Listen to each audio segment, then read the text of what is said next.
काय करते ग? भूक लागली आहे, तुझा तर उपवास आहे. तुझ्या आवडीची भाजी बनवणार आहे मी आज. तर तुम्हाला काही भाजी सुचत नसेल तर मी एक भाजीची रेसिपी तुम्हाला सांगते की झटपट तयार होणार आहे. ती आहे फरसाणची भाजी. ती कशी बनवायची ती अथर्वला खूप आवडते, ते पण नक्की बघा. हे घेतलेलं आहे फरसाण, मिक्स फरसाण घेतलेला आहे.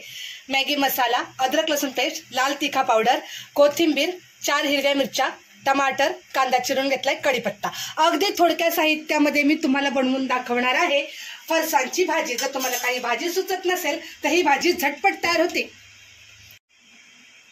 त्याच्यामध्ये घालायचं तेल पुरेसं. कढई गरम करायला ठेवली होती. कॅमेरामॅन जरा सांभाळून. ह्याच्यामध्ये मी टाकते राई. राई चांगली तडतडली आणि फुटली पाहिजे. मी तुम्हाला नेहमी सांगते बघा, राई तडतडली आणि फुटली पाहिजे, तेव्हा कुठलीही भाजी खूप छान लागते. तर माझा उपास आहे तर मी इकडे एका साईडला चहा ठेवलेला आहे. तर राई तडतडली फुटली. आता मी याच्यात घालते कढीपत्ता. कढीपत्ता पण चांगला मस्त फ्राय झाला पाहिजे. गॅस कमी केलेला आहे. त्याच्यामध्ये घालूया आपण बारीक केलेला कांदा. फ्राय करून घेऊया. कांदा फ्राय झाला की ह्याच्यात घालायचे टमाटर. ही भाजी इतकी झटपट तयार होते. जर तुम्हाला काही भाजी सुचत नसेल श्रावण महिन्यात म्हणा किंवा शनिवार सोमवार गुरुवार, तर आपण ही फरसाणची भाजी बनवू शकतो. अजून अशाच प्रकारे तुम्हाला मी बटाटा चिप्स येतं बघा, वेफर, त्याची पण भाजी मी तुम्हाला अशी काही बनवून दाखवणार आहे. हे सगळं मस्त फ्राय झालेलं आहे. त्याच्यामध्ये घालूया आपण अद्रक लसूण पेस्ट.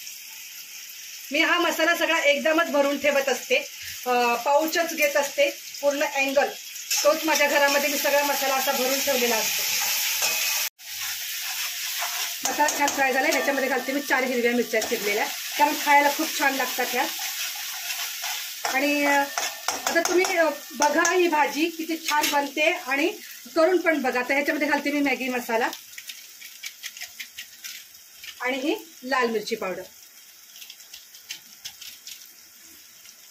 तर मसाला छान फ्राय करून घ्यायचा.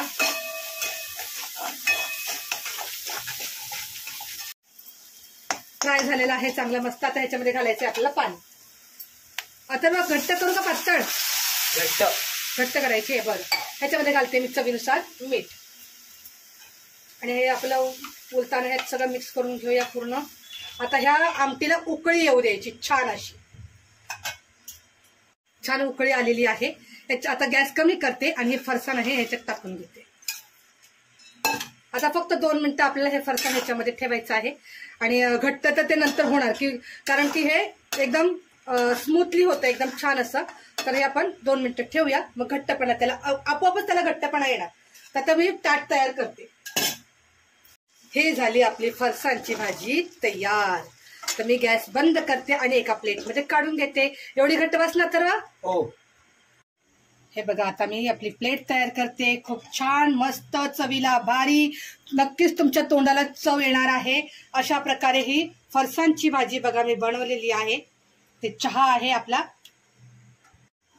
ह्याच्यावर घालते मी कच्ची कोथिंबीर. तर अशा प्रकारे मी बनवली फरसाणची भाजी. जर तुम्हाला भाजी सुचत नसेल तर अशा प्रकारे भाजी बनवा. नुसती जरी तुम्ही चम्मचने जरी खाल्ली ना, त्याच्यात चपाती नको भात नको अशी जरी खाल्ली तरी तुम्हाला खूप मस्त आनंद येईल जेवणाचा. तर नक्की लाईक करा, शेअर करा, सबस्क्राईब करा.